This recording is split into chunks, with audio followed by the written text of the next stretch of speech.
Ouais. Ce dessin-là, vous le connaissez, pas vrai? Faites pas genre, on le voit absolument partout. Dès qu'on parle d'évolution, boum, on sort ce dessin. Dès qu'on parle d'évolution humaine, boum, on sort ce dessin. Tout le temps, tout le temps, tout le temps. On nous le sort sous toutes ses formes, sous toutes ses couleurs. On n'en peut plus. Mais le pire, c'est qu'il est faux, bordel. C'est un mensonge. Et on va voir pourquoi.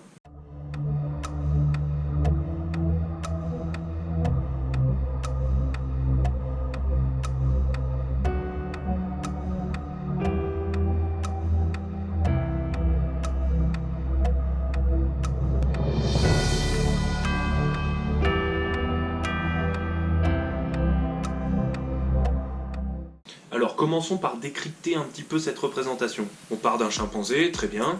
Il se redresse, ouais, pourquoi pas. Après les chimpanzés, ils ont l'habitude d'utiliser la marche bipède et... Attends. Quoi? Mais il s'est passé quoi là? Comment on est passé de ça à ça? Bon bref, reprenons depuis le début. En gros, ce dessin, il sous-entend et fait comprendre à la plupart des gens que l'homme descend du singe. Et c'est souvent injustement raccourci par la phrase horripilante « l'homme descend du singe ». Alors déjà, mettons les choses au clair dès le départ. L'homme est un primate. Donc, par définition, c'est un singe.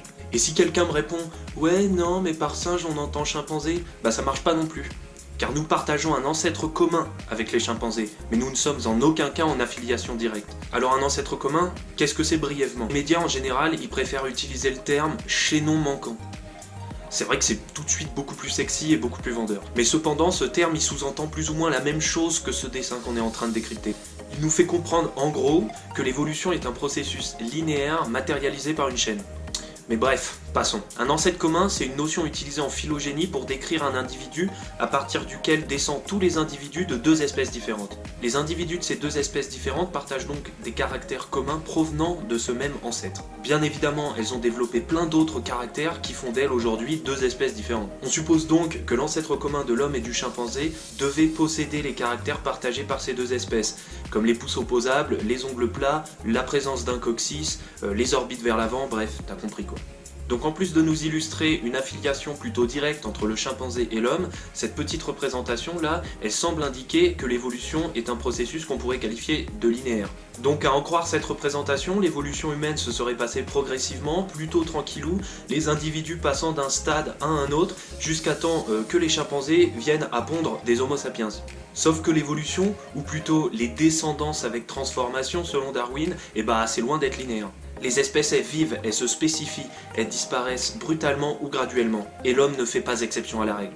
D'où le développement depuis quelques années de la notion de buisson évolutif qui illustre beaucoup mieux les processus de l'évolution. Donc quelques arguments pour étayer un peu cette notion de bordel évolutif de l'homme, de buisson pardon. Le fait par exemple de l'existence d'une véritable explosion de la diversité des espèces d'hominines à la transition plio-pléistocène, ou encore le fait qu'il y ait la présence parfois de plusieurs hominines contemporains au sein du registre fossile.